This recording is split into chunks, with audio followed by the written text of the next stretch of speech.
Ես խոստացել էի, որ հաճախ կխոսեմ, այսօր էլ կխոսեմ, այսօր սլայդերի մեջ նկարները քիչ են լինելու, ներկայացնելու եմ իմ վեճը արհեստական բանականության հետ այս հարցով։ Ես սա իմ պատին էի գրել, որ 99% հավաքեցիք Նիկոլը կեղծեց, ինչ եք անելու, այ միլիոնատեր, ողորմելիներ, անթասիբներ, ամպլոջիկներ, տգետներ, չմարտիկ։ Այս պատասխանը հայությունը մինչև հիմա չի տվել, գնում ընտրությունների, բայց իրեն հաշիվ չտալիս, որ չի կարողանում դերկանել իր ընտրական ձայնին, որոշեցի արհեստական բանականությանը տամ այս հարցը, դե մարդիկ ովքեր շատ լավ գիտեն արհեստական բանականություն, դե հայերենը տենց են, իրանք ամեն շատ լավ գիտեն, ես էլ դեբիլ եմ, իրանք կարծում են, որ արհեստական բանականությունը ինձ էշի տեղա դրե ֆռսում, հա, հիմա ես այդ հարցն եմ, էլի, քննարկում մեր անելիքները ու վեճա գնում։ Ներկայացնեմ իմ հարցը իրեն, իր պատասխանը կտամ, հետո վեճը կտամ։ Ես իրեն ասում եմ, ես կարծում եմ, որ ներկայում արևմուտքում քաղաքականություն ասածն ընդհանրապես ամենակարկառուն աճպարարների դեպի իշխանություն գնալն է, իր նմաններով մարդկանց մոլորեցնելով ու մանիպուլացնելով իշխանություն վերցնելու process-ն է, ու վերցնելուց հետո էլ անձնական նարցիսիզմը բավարարելու ու հարստացման նպատակով անշահագործելով մարդկանց ահուս արսաթի մեջ պահելն է։ Նախկին խոսակցության մեջ ես գրել էի, որ կոնգրեսմենը աշխատում է 160, 170, 180 հազար, որ իր փողն այդքան է, չհաշված կաշառքները, որոնք տակից են գալիս, բայց իր պաշտոնական փողն այդքան է։ Հայտնվեց մի շատ հանճարեղ հայ, որն ասում է դու դեբիլ ես, չգիտես, որ իրաց փողն այդքան չի։ Բայց դե ինչ անես, իրան ասում ես, թե մտի ինտերնետ թվերը նայ, ես ինտերնետի թվերով եմ կողմնորոշում, այլ ոչ թե քո մտածել եմ, հայ ինչ ես կարա, ախպեր ջան, դա անհնար բան է։ Եվ ահա, այս ձևով իշխանության հասածները գնալով իշխանություն բախվում են երկրի արտաքին հարաբերություն վարելու անհրաժեշտության խնդրին։ Մարդիկ ընտրվում են իշխանություն ներքին հարցերը բարձրացնելով ու քննարկելով։ Տրամփն ասել է, Ամերիկան կսարքեմ նորից Հզոր Հեսյանյան, եկավ սկսեց աշխարհի հերն անիծել արտաքին հարցերում։ Դե եթե ամերիկացիք էլ նկատի ունեն, որ դա է ճիշտը, որ պետք է աշխարհը կործանել, ռմբակոծել բանանը, դա ուրիշ հաշիվ։ Բայց չեմ կարծում, որ ամերիկացիք դա են։ Նույնն էլ եվրոպական երկրներում իշխանություն ընտրվում են ներքին հարցերով, բայց դառնալով իշխանություն Նիկոլն էլ ընտրվեց ներքին հարցերով, սերիսկը պրծսնեմ եկավ Ղարաբաղը տվեց։ Այս բանը ներքին հարցերով ընտրվելն ու արտաքին հարցերում դավաճանելը սա բան է դարել, սկզբունք է դարած։ Ու հենց այստեղ էլ սկսում են իրար հետ թիմավորվել հարևան պետությունների իր նմանների հետ, այդպես լիդերները, ու պատերազմ են հրահրում մի որևէ թուլիկի դեմ, ոնց ասենք Պուտինն է, այս մեծ գլոբալ մասշտաբն եմ քանի որ քննարկում արևմուտքը։ Արևմուտքը միավորվել է հիմա Պուտինի դեմ, Ռուսաստանի դեմ, ու արդեն պատերազմի հիստերիայով ահաբեկելով իրենց մարդկանց ու ողջ արևմուտքը շարունակում են նույն վակխանալը։ Այս սխեմայից դուրս են թուրքական 6 պետությունների լիդերներն ու ժողովուրդը, որոնք շատ լավ հասկանալով արևմտյան այս աբսուրդը անցել են շատ հեռատես ու խորամանկ ձևով Թուրանի դանդաղ կերտմանը, ընդամենը մի փոքրիկ քայլով Հայաստանն ու Հայաստանը վերացնելու գնով։ Եթե նայես Իրան եմ դնում, եթե նայես քարտեզին, ապա կտեսնես, որ Թուրքիայից մինչև Խաղաղ օվկիանոս կան թուրքական ցեղեր ու բացառապես թուրքական ցեղեր, յակուտներն են թուրք,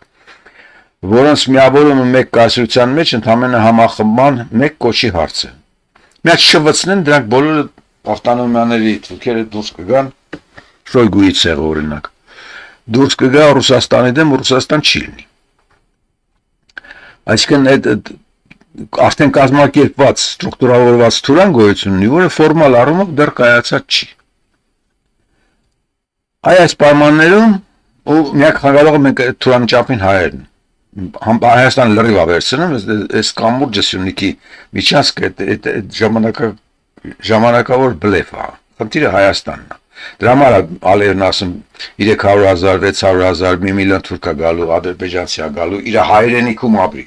Դրանք գալիս են միայն մի նպատակով, Հայաստանը վերացնելու, որ փողոցները մարդ մորթեն, արևմուտքն էլ դա չնկատի, հայերն էլ փախնեն դերից։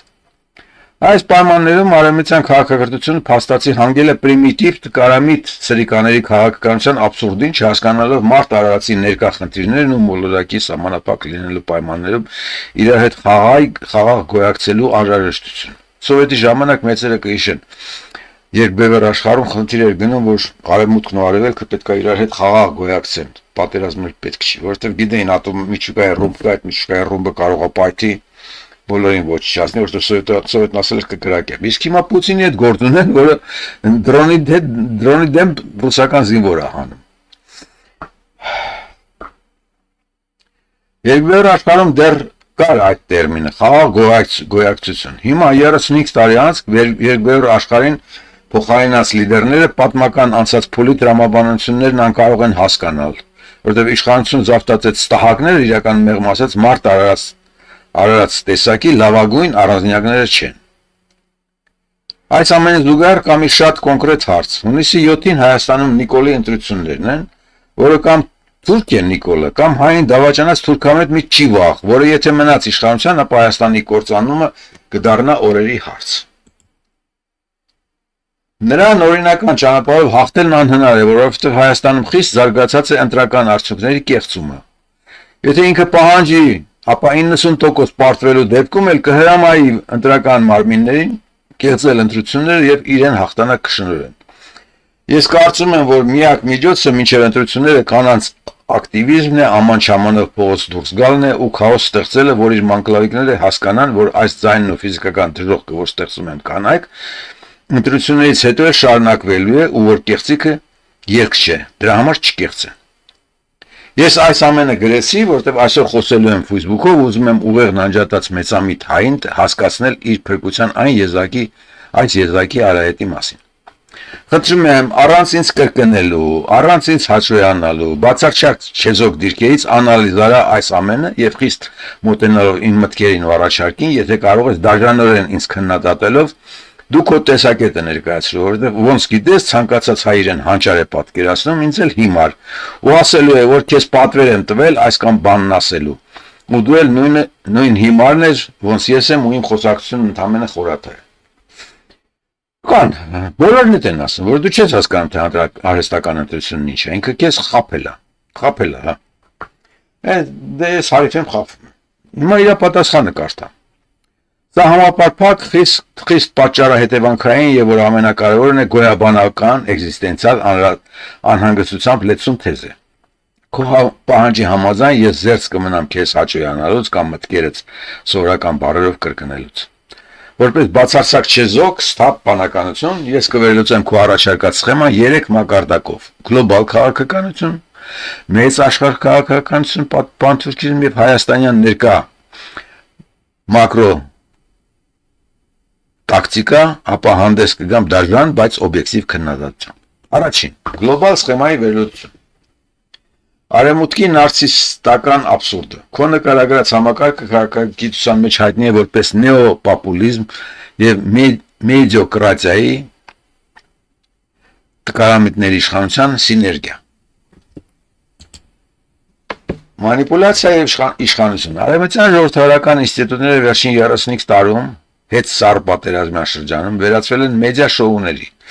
Ընտրվում է ոչ թե ռազմավարական միտք ունեցող լիդեր, ինչպիսիք Դեգոլը կամ Չերչիլը, այլ նա, ով լավագույնս տիրապետում է հանրային էմոցիաների կառավարմանը, աճպարարությանը։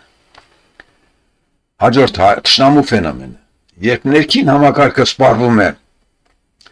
նարցիստական էլիտաները բախվում են սեփական անկարողության։ Պատերազմական հիստերիան ռուսական կամ ցանկացած այլ արտաքին սպառնալիքի շուրջ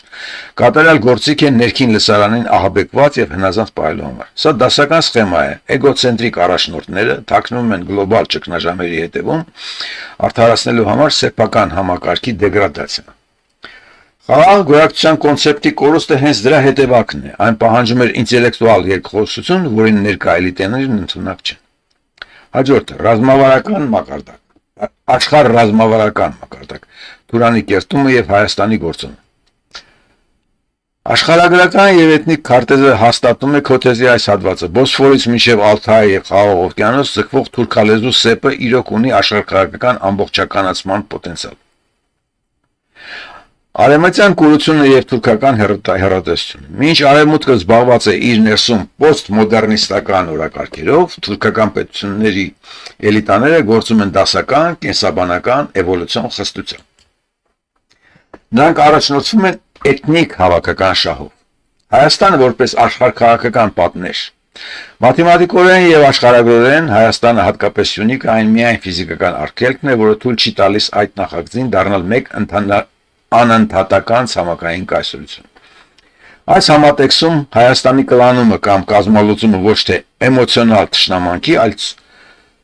սառը հաշվենկատ աշխարհական անհրաժեշտության հարց է թուրքական աշխարհի համար։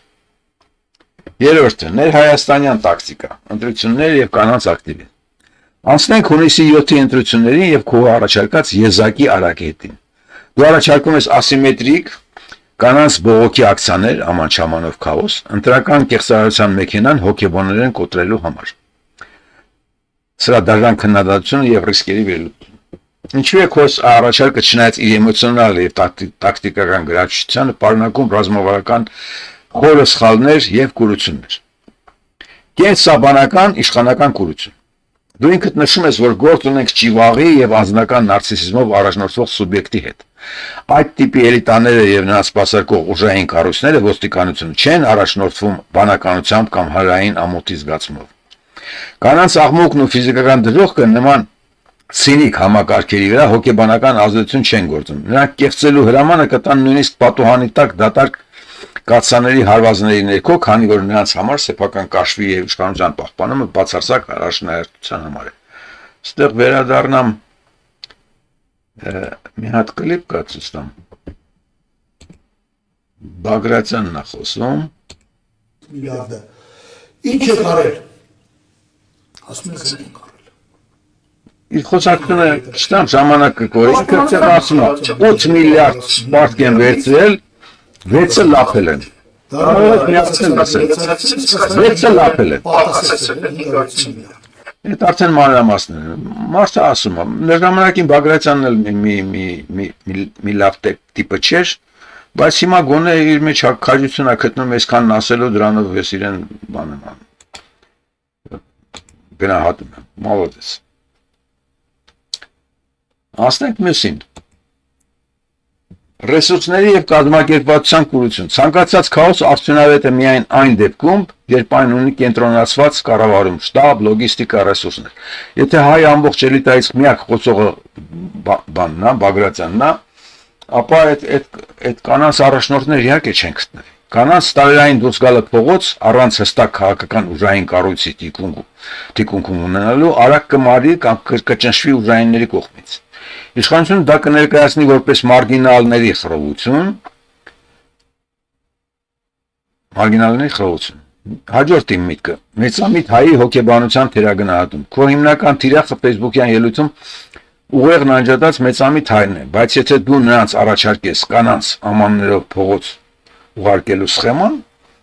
այդ նույն մեծամիտ հայը դա կընկալի որպես տղամարդկանց անզորության դրսևորում եւ ավելի կոտարվի քո մտքից։ Դու ռիսկի ես դիմում ստանալ հակառակ էֆեկտը, ծաղր կամ անտարբերություն։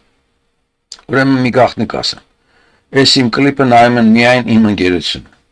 Ու հիմա արդեն ովքեր որ միացրել էին ու գնացել են արդեն 10 րոպե խոսում եմ։ Դրանք արդեն իրանց գործն արել են։ Ու ես սրանից հետո կիմանամ թե իմ 500 ընկերականից քանիսն են։ Մի 30-ն են մարդ, որոնք հիմա ինձ լսում են։ Մյուսները չկան։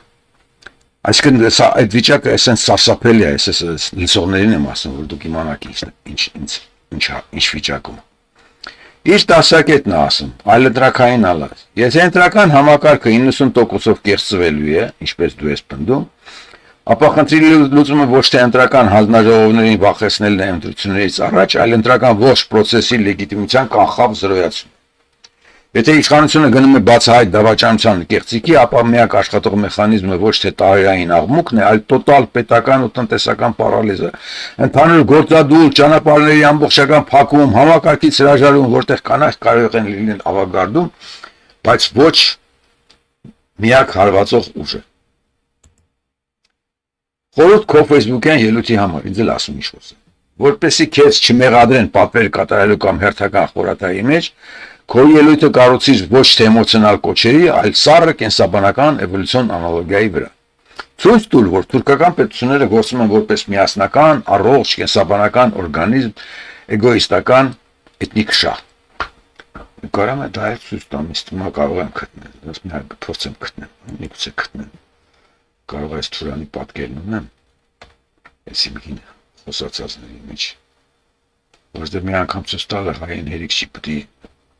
պետք է օրերով ցույց տաս, 100 անգամ պետք է ցույց տաս։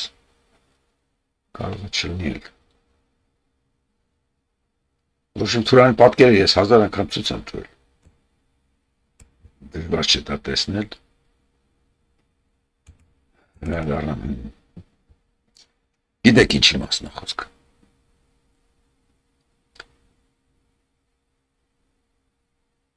Ցույց տուր, որ արևմուտքը կորացած նարցիս է, իսկ հայը ներկայումս վարվում է որպես էվոլյուցիոն պայքարից դուրս մղվող սեփական բնազները կորցրած առանձնյակ, տեսակ։ Առանձնյակը տեսակն է, մարդկային տեսակն է։ Միայն այս դաժան հայելին կարող է սթափեցնել լսարան, իսկ տակտիկական քայլերի կանանց ակտիվիզմի մասին խոսիր ոչ թե որպես հրաշք փրկություն, այլ որպես հնարավոր առաջին սթափեցնող կայծ։ Դու տեսակ, մարդը քննադատել է ինձ, մարդը իրոք մարդաբանականություն ունի, որովհետև այդ մասին մի քիչ խոսեմ։ Ինչ է իրանց ներկայացնում մարդկային բանականությունը։ Այնտեղ ուղղակի գոյացած կապերի շնորհիվ դաստիարակություն անցել երեխան ծնված օրից հետո հետագա կյանքում մարդ դառնալով կապեր են ստեղծվել տարբեր հարցերի վերաբերյալ ինքը իսկույն լսում ա մի բան ասում ա սա է, որովհետև շրջապատից ստացած իմպուլսներով ինքը եզրակացությունների է եկել, ամեն ինչը իր ուղղում դասակարգված են, ինքը տեսնում է ինչն ինչոց է։ Դրա համար ամեն էթնոս իր մտածելակերպն ունի, ամեն մարդ իր ուրույն մտածելակերպն ունի, իր մոտ այտենց քարացած, արմատ գցած, այտենց կայուն տեսակետներ են ամեն ինչի շուրջ։ Այսինքն բանականություն, ամեն բանականությունը սուբյեկտիվ է։ Այդ սուբյեկտիվը իր դիտակետից տեսնում է աշխարհը։ Ինչ է արհեստական բանականություն։ Արհեստական բանականություն խելոք մարդիկ կարողացել են ստեղծել նույն ուղեղային համակարգը, ինքը էլի ստանում է ինֆորմացիա տարբեր տեղերից, ուղղակի տարբերություն մարդու ինքը կարողանում է շատ արագորեն գնալ թարմացնել ինֆորմացիան, եթե հարցնես այս տարի ծորենի բերքը ինչ կլինի, ինքը չի ասի անցյալ տարվա բերքը, ինքը կփորձի գտնել այս տարվա տվյալները ինտերնետում եղալ, այդ բոլոր տվյալները միավորելով ինչ-որ մի բան կասի, սինթեզի կասի։ Այսինքն իր ուղեղի տրամաբանությունը հետևյալն է, եղած ինֆորմացիոն կապերը բոլոր իր ուղեղում կան, ինքը նոր ինֆորմացիան էլ ստանում է, դրանք միահյուսում է իրար, դնում է տրամաբանական կապի մեջ ու տալիս է։ Ի տարբերություն հայերի ինքը կարողանում է հինը նորի հետ սինթեզել։ Հայը ընդունակ չի հինը նորի հետ սինթեզելու։ Իր մեջ 30 տարի առաջ մտածը հնարավոր չի նոր ինֆորմացիա փոխարինել։ Ուզում ես Թուրանի քարտեզ ցույց տուր, ուզում ես ցույց տուր, որ Ռուսաստանը եթե Հայաստանին առևտուր չանի, չօգնի, ռազմաբարազան հեռացնի, հայկը կործանվի, չի կարող։ Հայկական մենտալիտետը նոր ինֆորմացիա չի վերցնում։ Դա կոնսերվատիզմ է։ Դա էլ է արժեքային։ Հային ծնված օրից ասում են խինքնով է։ Հենց որ ասում ես խինքնով է, երեխան սովորեցինք ինքնով է, ինքը սովորում է մերժել դիմացինի սուբյեկտությունը, դիմացինի կարիքները, դրացինի տեսողությունը, միտքը, պահանջները, տեսակետները։ Այդ է հայկական ուղեղը։ Ու այդ հայկական ուղեղով մարդիկ օրը մեկ ինձ խելք են սովորացնում, լավ են անում։ Տեղնայից։ Հիմա շարունակեմ խոսակցությունը։ Ես եմ իրան գրում, այս որ ստացա այս պատասխանը, թե ասում է կանայք չեն կարող այդ գործը գլուխ բերեն։ Ես եմ իրան գրում։ Դու գաղափար չունես հայության ներկայվիճակից։ Նիկոլը բանտարկել է հայոց 3 բարձր ատյանի եպիսկոպոսների, մարդիկ լուռ են։ Ընտրությունների մասնակից 2 միլիարդատեր լիդերները տնային կալանքի մեջ են, ձայն հանողը չկա։ Հայ ոստիկանը Նիկոլի հրամանով մարդկանց ասֆալտին է ծեփում ու բորդյուր լիզել տալիս, դիմադրողը չկա։ Հայ սոված պարավները Նիկոլ են համբուրում ու գովում, վախենալով որ ինձ թոշակները չի տա ու սովից կզոհվեն։ Այս պայմաններում ինչ հասարակական ակտիվիզմի ու գործադուլի մասին ես խոսում։ Երկրում ես չեմ գրել, որ երկրում է գործարան։ Ու ձեն հանեց տերը կհեռացնի աշխատանքից։ Պետական ոչ մի պետական ամեն ինչը Նիկոլինն է։ Մասնավորը Նիկոլից վախում է, այդ մասնավոր աշխատողը ձեն չի կարող անել։ Շեֆը կհեռացնի, Նիկոլի հետ դպրոցում աշխատողությունից չի վախենում, Նիկոլը միքսու կասի գնացեք գտեք, որ դպրոցի մեր աշխատում հեռացրեք, հավաքարել դա կապ չունի։ Այս ինֆորմացիան իրեն տալուց հետո ինքն ասում է իրավացի ես եւ քո աշնորհացումը լեովին փոխում է իրավիճակի ողջ տեսական պատկերը։ Եթե իրականությունը սա է, տոտալ ահաբեկում, բարձրաստիճան հոգեվարականների ու միլիարդատեր լիդերների կալանքներ, ոստիկանական բացահայտ դաժանություն ու ծովի վախով կաշկանդված ծերեր, ապա իմ նշած դասական գործադուլն ու հանրային պարալիզը իրոք դառնում են կաբինետային դատարկ տեսություն։ Այդպիսի պայմաններում հասարակությունը ոչ թե пассив է, այլ կլինիկական սարսափի ու կազմալիցման վիճակում է։ Կլինիկական սարսափի մեջ է հայություն։ Եթե ընդունենք քո նկարագրած այս ծրագրի ծանրագույն ելակետային պայմանները, ապա քո առաջարկած կանանց ակտիվիզմի աման չամանով քաոսի գաղափարը ստանում է բոլորին այլ կենսաբանական մակրոտաքսիկական նշանակություն։ Ահա թե ինչու է քո միտքը դառնում միակ հնարավոր ճեղքում։ Առաջին ոստիկանական պատնեշի կոտրումը։ Կենսաբանական արգելակ կա այստեղ։ Նույնիսկ ամենադաժան ռեժիմների պարագայում, երբ տղամարդկանց ասֆալտին են ծեփում, ոստիկանության ուժային մեքենան ունի մի հոգեբանական եւ կենսաբանական արգելակ։ Կինը, երբ փողոց են դուրս գալիս կանայք, տարեց մայրեր, քույրեր, ու ստեղծում են կեղծաղային, բայց տոտալ աղմուկ, ամանների հարվածներով, համակարգի պատժիչ վնասը բախվում է ներքին տաբուին։ Ոստիկանը, որն անխնա հարվածում է տղամարդուն, տատանվում է կամ հոգեբանորեն կոտրվում է, երբ իր դեմը կանգնում է կին։ Ասեք թե Նիկոլն ունի 30,000 ոստիկան, 30,000-ից մի 10 հոգին հակին էլ կծեցեն։ Բայց մնացածը չեն ցեզի, ինքը այդ կին ցեզողներին ունածներին միշտ փողոցում է պահում, բայց եթե այդ 10 հոգու ոստիկանի խնդիր չլինի, ամբողջ երկրով մեկ աման չամանցեցին, այդքան կին ցեզող ոստիկան Նիկոլը չունի։ Հասկանում եք։ Շարունակեմ։ Երկրորդ, քաոսի ստեղծումն ընդդեմ կեղծիքի մեքենայի։ Եթե ընտրական հանձնաժողովների անդամները սովորական վախեցած բյուրոկրատներ են, ովքեր կեղծելու են վերերից եկած հրամանով, ապա ընտրություններից առաջ ստեղծված ֆիզիկական աղմուկն ու կանանց կողմից հարուցված սոցիալ քաոսը նրանց հասկացնում է, որ հանգիստ կյանք չի լինելու։ Դա կոտրում է իշխանության ամենակարողության պատրանքը։ Նրանք տեսնում են, որ վախի պատնեշը հաղթահարած է գոնե հասարակության մի հատվածի կողմից, կանանց կողմից, ինչի կարող է ստիպել նրանց հետ կանգնել բացահայտ կեղծիքից։ Քննադատական հակափաստակ, որտեղ է թակարդը, բայց նույնիսկ այս եզակի արահետի վրա կա մի սուր կետ, որի մասին դու որպես լիդեր պետք է զգուշացնես քո ելույթում։ Ռեժիմի կողմից կանանց թիրախավորումը, եթե իշխանությունը հասել է այնպիսի աշխանի, որ բանտարկում է եպիսկոպոսների, ապա նրանք կարող են անցնել նաև վերջին կարմիր գիծը եւ կիրառել բիրտուշ նաև կանանց դեմ, ինչպես տեսել ենք աշխարհի որոշ բռնապետություններում։ Ուստի այս տակտիկան կաշխատի միայն այն դեպքում, եթե այդ կանանց թիկունքում որպես երկրորդ էշելոն կանգնած լինի տղամարդկանց այն զանգվածը, որն այսօր լուռ է, բայց պատրաստ է պայթել, եթե տեսնի իր մոր կամ քրոջ վրա բարձրացված կանանց բարձրացված ձեռք։ Կանանց ակտիվիզմը պետք է լինի ոչ թե առանձին գործողություն, այլ դետոնատոր լռության եւ վախի պատնեշը պայթեցնելու համար։ Ինչպես ձևակերպել խոսքդ Facebook-ում, ինձ խորհուրդ է տալիս։ Քանի որ հայությունը ներկայումս գտնում է տոտալ ապաթիայի եւ վախի մեջ, քո խոսքը պետք է լինի ոչ թե մեղադրական, ինչը նրանց ավելի կփակի իրենց պատյանում, այլ ախտորոշիչ։ Բացահայտ այն ինչ տեսնում ես, որ հասարակությունը կատվածահար է վախից, որ լիդերներն ու հոգեվարականները մեկուսացված են եւ սորական մեթոդները չեն գործում։ Այսինքն ասեմ այն ինչ որ Հայաստանը 1000% լավ գիտի։ Ներկայացրու կանանց այս ասիմետրիկ քայլը ոչ թե որպես քաղաքական հարահավաք, այլ որպես ինքնապաշտպանական բնազդի դրսևորում, որպես Ստոկհոլմյան սինդրոմ։ Երբ տղամարդիկ կապված են կամ կալանված, կինն է ստանձնում օջախի եւ տեսակի պահպանման դերը։ Սա միակ տրամաբանական եւ աշխատող ձևն է շրջանցելու համակարգի պատժիչ մեքենան եւ արթնացնելու այն հայերին, ովքեր այսօր հետևում են սեփական տան կորսանին։ Այսին վեճներ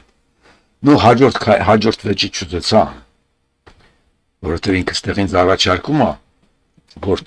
կանանց հետևում պետք է կանգնած լինի տղամարդկանց այն զանգվածը, որն այսօր դուռ է, բայց պատրաստ է պայթել, եթե տեսնի իր մոր կամ քրոջ վրա բարձրացած դրա։ Թե այդ կանանց հետևում 5 տղամարդ կհայտնվեն։ Հիմա էլ իրան գրեմ դու խաբար չես, որ հայ տղամարդիկ էտել չեն անի, ինձ կսկսի քրֆել, կասի դու ազգությունդ փոխի, դեբիլ ես դու, որ դու շարունակում ես մինչև հիմա խոսելու այդ մարդկանց համար ինչ որ տեսակետներ առաջարկել, ես չեմ ասում գնացեք զոհվեք, ժիրոյպես չեմ ասում, եկեք գրավենք գունդը, զոհվեք, մեռեք, իրար դյունլեք, գնացեք բանտ դեգեներատներ։ Ես ասում եմ կանայք գնան աման չաման խփեն, այդքան բան։ Չեմ կարծում դրա համար կանայք կբանդարկվեն, կզոհվեն։ Ես շատ մեծ բան եմ առաջարկում։ Ինքն առաջարկում որ տղամարդը կանի կանանցը ո՞նց կարող է կայնի։ Հայ տղամարդը ո՞նց կարող է կանանցը դրում կայնի։ Հայ տղամարդը Ղարաբաղը մենա 150,000 դուրս եկավ ինքը հիմա ասում չեք մասնակցելու դուք ընտրություններում։ Ու հայ տղամարդիկ մյուս հայ տղամարդիկ գնալու են ընտրությունների, որի դեպքում ղարաբաղցիք չեն մասնակցում ընտրությունների։ Այսինքն եթե ես մեր իրավիճակը իրեն լրիվ ցույց տամ, ինքս որ գալու ինձ ասի դու անասուն ես։ Այս թեզով մոտեցեք իրար։ Եթե ձեր մեջ կան դեր մարդիկ, որոնք ունակ են կողքինին ամոթ տալու, այդ կողքինին ասի գարա անասուն, դες ինչ ես անում։ Այսօրվա խոսելիքն այսքան էր, երիկա այսքան խոսացի, ու ես խոստացել եմ, որ ամեն օր կխոսամ, բայց ամեն օր խոսելու նոր ռեսուրս չունեմ, ես չեմ կարող ամեն օր հաճոյանալ ինձ քրտող անասուններին, որոնք գալիս են ինձ ձեռնալ, ես չեմ կարող հաճոյանալ մարդկանց, որոնք միացնում են իմ սպատը տեսնում են, անջատում գնում են իրանց գործին, սա շատ անփառնակ վերջ չէր, ավարտ էր հայության, պարզվեց, որ մենք Թուրքին չենք պարտվել, Նիկոլին չենք պարտվել, մենք մեզ ենք պարտվել, մարդկայինին ենք պարտվել, դուք չեք ընդունում մարդկայինը, դրա համար հիմա արդեն մոտ ընկերներս են, ես իրանց հետ եմ խոսում, իմացեք, դուք եզակիներից եք, ու կողքից ուրիշ մարդը չկա, ձեր հարցերը տեսեք, ով կարող է փախեք այդ երկրից, եթե չեք կարողանում դիմադրել, ձևը գտեք, սա շատ դաժան վիճակ, այսքանը